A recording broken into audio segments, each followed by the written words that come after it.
For more now on President Xi's state visit to the DPRK, let's bring in our panel. Joining us from Beijing is Shindo Xu. He's a senior fellow at the Pangol Institution.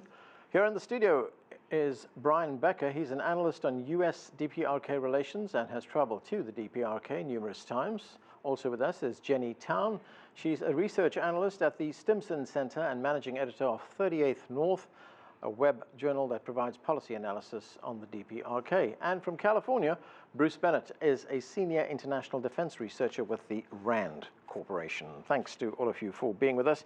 Shindo Xu, let's start in Beijing. This visit by President Xi Jinping to the DPRK lasted just about 2 days, and as our reporter just told us, lots of pomp, lots of ceremony, lots of photo ops. But what of substance, in your view, was achieved with this visit?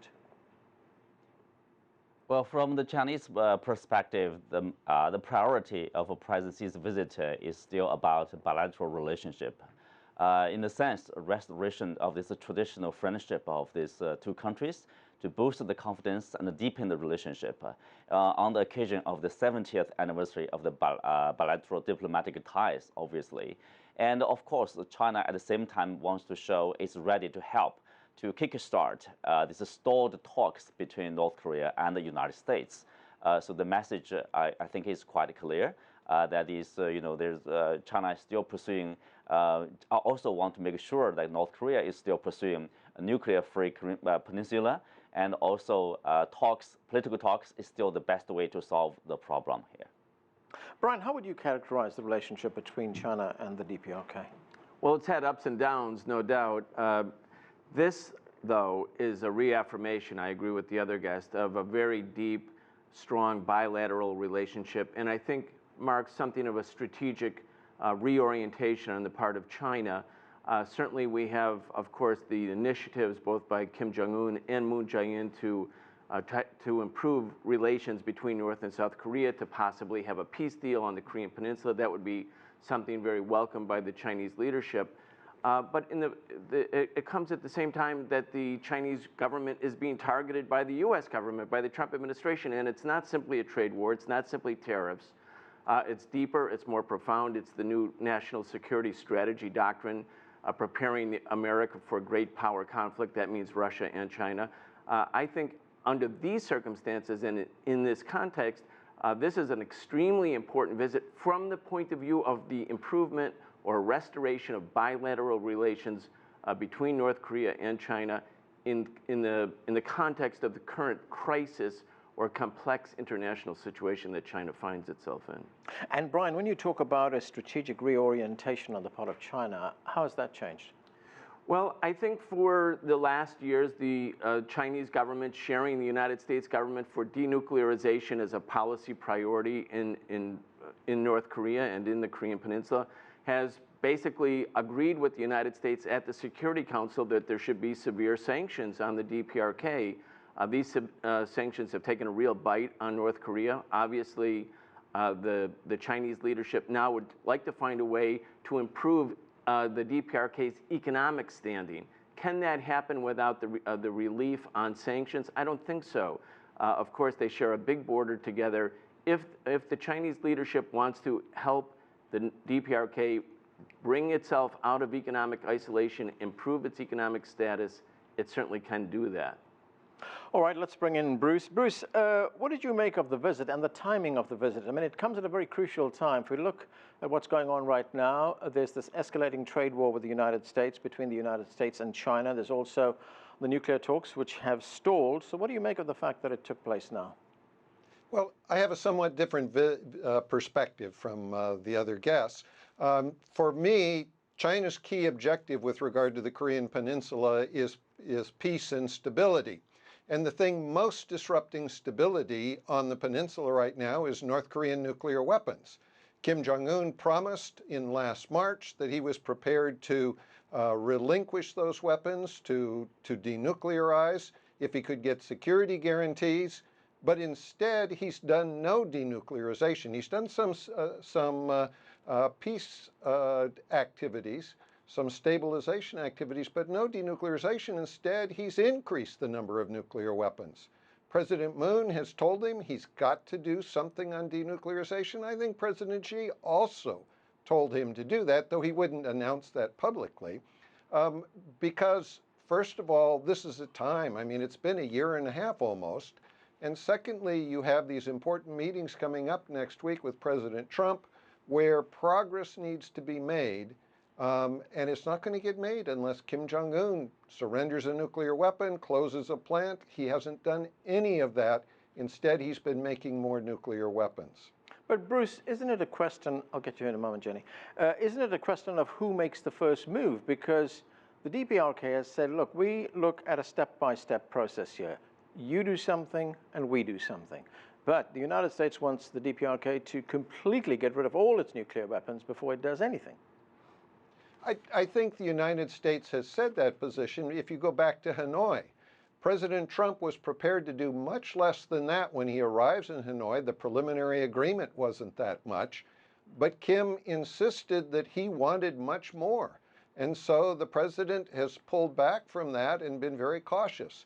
I think if Kim Jong-un chose to give up one nuclear weapon, just one, it would make a tremendous difference in the relationship. But if he isn't prepared to do that now, when is it he's going to be prepared to do it? Jenny, go ahead.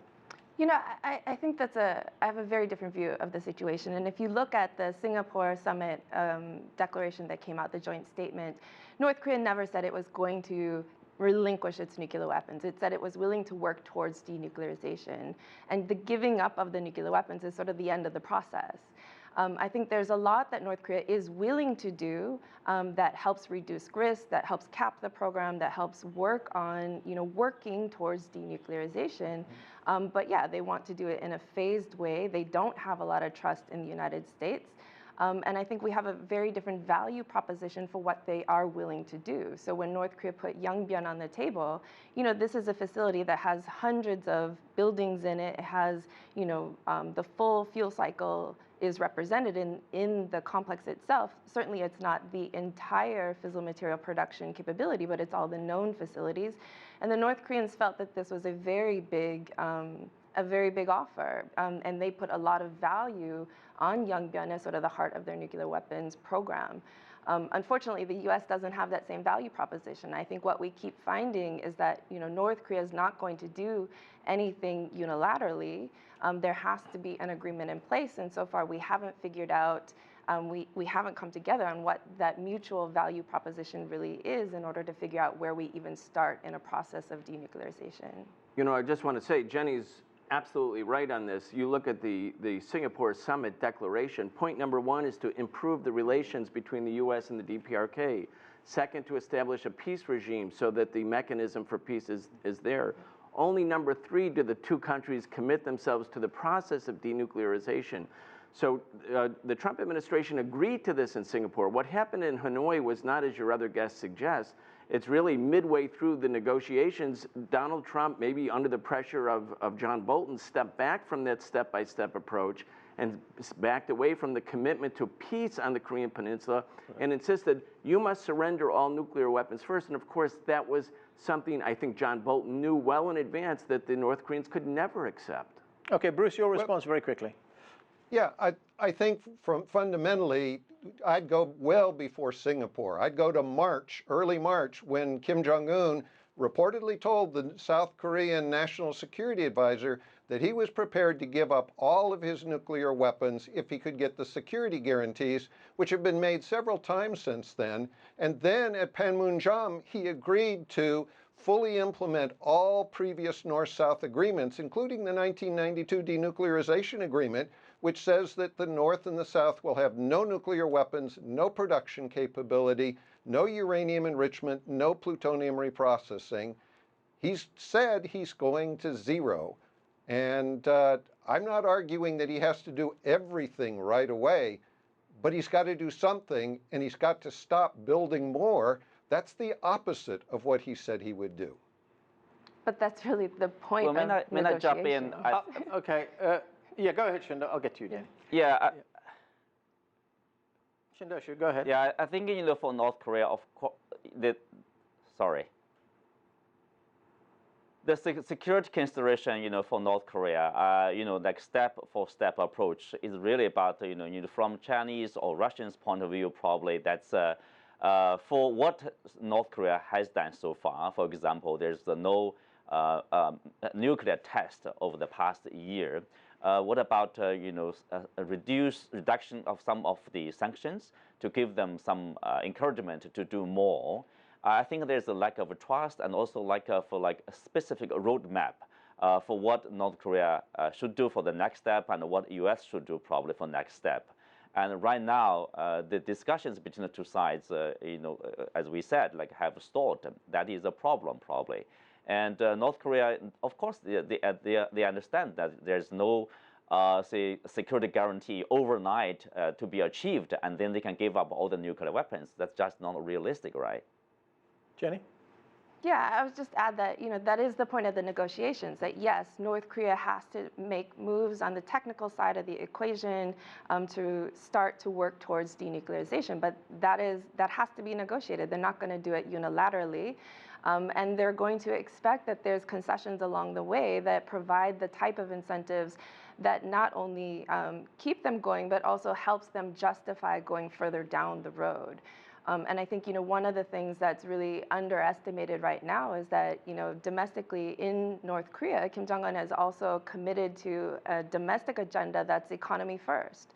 And so this is something that he took a very big risk to do, as well as start the negotiation process on the nuclear program.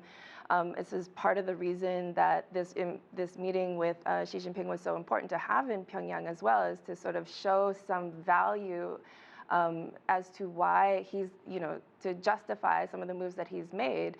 Because right now in the negotiation process, I think the North Koreans feel like they have done a lot. They've made some unilateral concessions.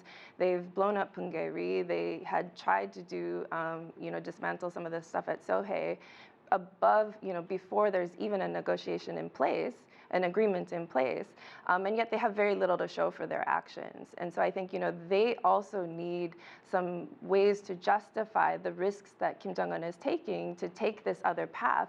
And I don't feel like, the United States is willing to offer him that alternate path right now to go down.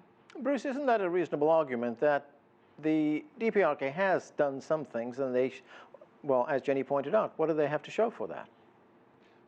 But so is the U.S. I mean, when has an American president ever met with the leader of North Korea? Giving Kim Jong-un an opportunity to have a summit meeting and then a second? How many leaders around the world has President Trump done that with?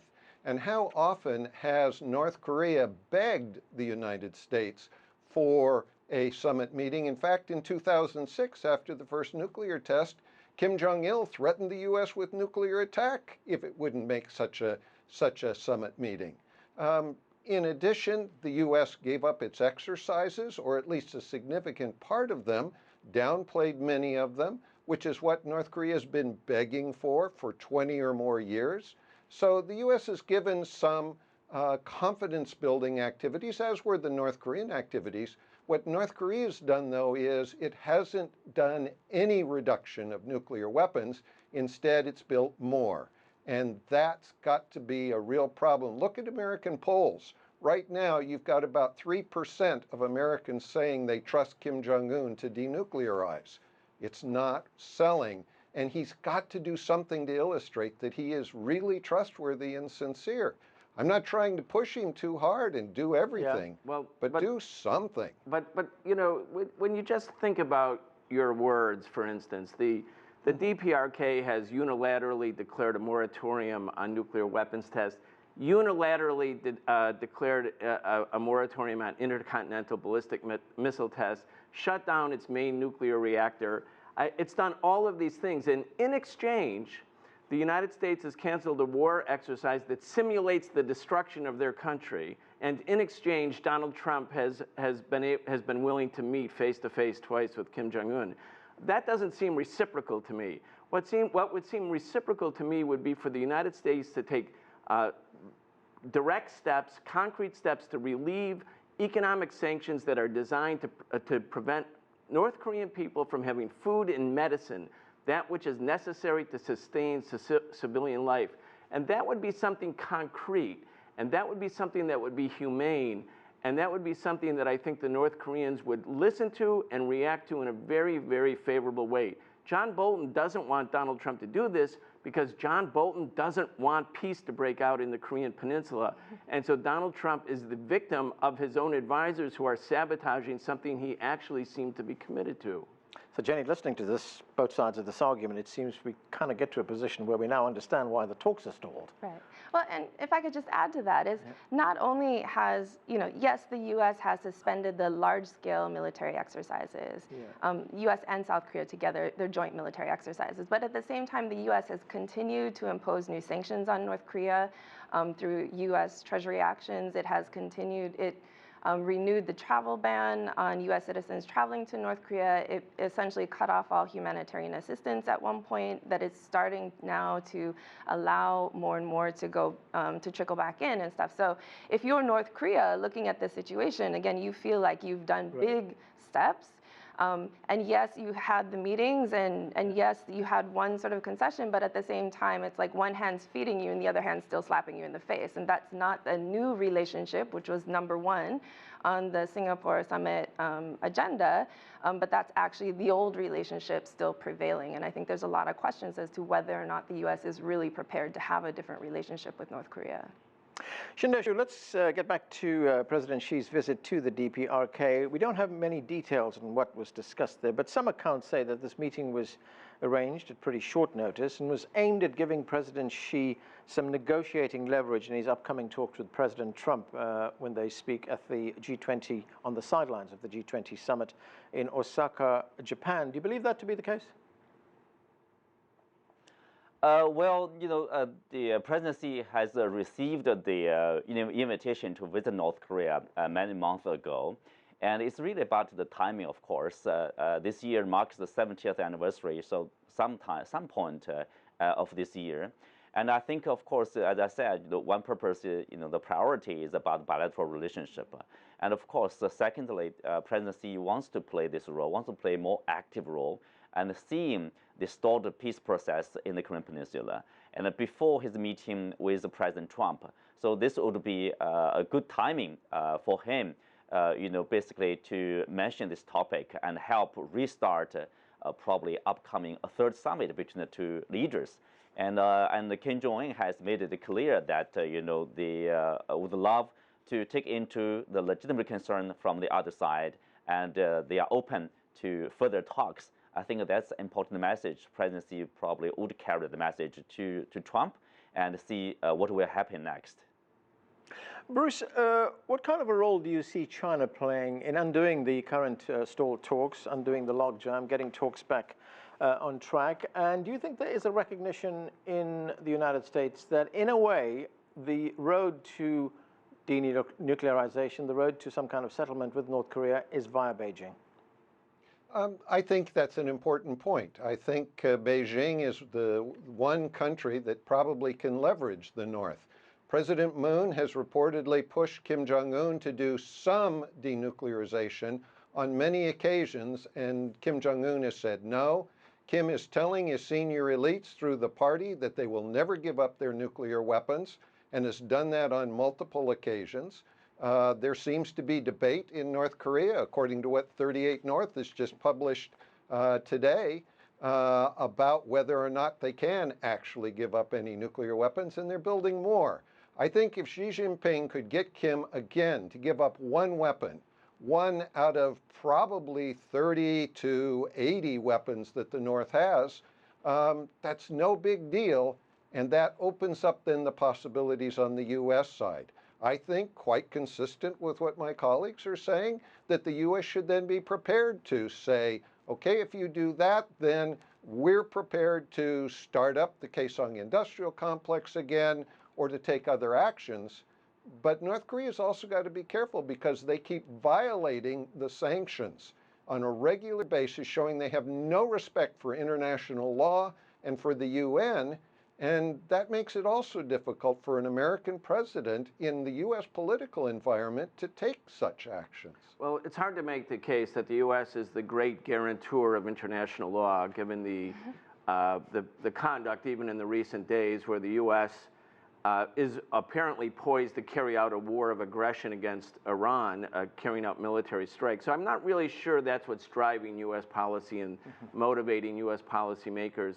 I think the real issue is this. In 2002, George W. Bush, at his State of the Union address, said North Korea, Iran, and Iraq are part of the axis of evil.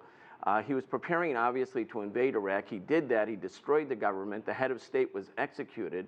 At that time, the DPRK left the Nuclear Non-Proliferation Treaty, which is its right, legally, in accordance with international law, if it feels its national security interests are at stake, and it began building nuclear bombs in earnest. If you want to denuclearize the Korean Peninsula, let's go back to where we were in 2000, say in the last months of the Clinton administration, when Madeleine Albright was dispatched to meet Kim Jong-il. She did that. It appeared that there might be a normalization. If peace could break out in the Korean Peninsula, and a big decision there has to be made in Washington, not just in Pyongyang or Seoul, then the issue of nuclear bombs and nuclear weapons will become contextualized. And that would lead to the diminution of tensions. Many countries have nuclear weapons. That doesn't mean we're always at the moment of nuclear war. We need to have peace on the Korean Peninsula. The American government, if it wants it, can do it. That's the question. Does it have the will? Does it have the desire to do that? Jenny, we talked about South Korea a moment ago. President Moon Jae-in, he's got a vested interest in this. He wants to be the mediator that resolves this. South Korea actually sent food to the DPRK. What role can South Korea play now? You know, unfortunately, South Korea is in a very awkward position. I think, you know, for Moon to have been so forward-leaning so early in the process, he really undercut any kind of collective bargaining power that we could have had, where, you know, if North Korea was willing to, say, give up Yongbyon to allow then, yeah, Kaesong to open or some of those things. But at this point, you know, that's already been committed by South Korea. It's not something the North Koreans are willing to negotiate with the U.S. because it's already owed to them by the South Koreans. But South Korea can't move forward on the inter-Korean agenda without cooperation from the international community. And so at this point, his credibility with Kim is quite low. It's eroded a lot. And I think you see that in the recent summit with Putin and now the summit with Xi Jinping of meeting everyone except Moon Jae-in, when everyone was looking to Moon Jae-in to be the bearer of this message from Trump and, you know, to try and be the mediator. Instead, Kim Jong-un is going to everyone else who is a bit more sympathetic to his cause of, you know, a more phased approach, a longer-term approach to denuclearization. But even in the way that they deliver the message as to what North Korea is willing to do, where the South Koreans are very quick to be like, they're going to denuclearize, whereas, you know, the Russians and the Chinese have a much more nuanced view of what it is that North Korea is prepared to do and what's fair that meets also North Korea's security interests. Shindo, looking again at the G20 in Osaka and that meeting that'll take place between President Trump and President Xi Jinping, is it likely that President Xi Jinping could tell President Trump, look, I'm prepared to help, use my leverage with the DPRK, but in return, we need, you know, he could link this, use some linkage here and say, in return, we have to come to a deal on trade? Well, you know, that's it's President Trump, you know, whom first associated the North Korean issue with a trade issue between China and the United States. But for China, it's a separate issue. Basically, that's the policy. I don't think the policy has been changed. So I think China wants to play an active role, really, to bring peace to this region, and of course, you know, disarmament of nuclear weapons. That's something China has in common with the United States. That's a common goal. It's about the means how to achieve that. I don't agree that you know, China is leveraging with the relationship with North Korea, you know, in its relationship with the United States. No. But with that said, I think China does want to play a more active role to help to continue the dialogue, because China sees that's the only possible way to solve the problem here. Otherwise, you know, the tension could escalate, but that's not the way out. One other quick question, Shindo, and there has been some speculation that Kim Jong-un could have passed a message on to President Xi Jinping to take to that meeting in Osaka. Well, I think that's what he said, basically publicly. You know, he's open to further talks. But he's also concerned, like their legitimate concern about the security, about development. That means like about the giving up all the nuclear weapons, right. but they have to have something back to guarantee their national security. And also they want to have the sanctions lifted because they are focusing on economic growth right now. Okay, That's we're going to have to leave it there. Thanks to all of you for being with us. That's it for this edition of The Heat. I'm Anand Naidu in Washington, D.C. Thanks for watching.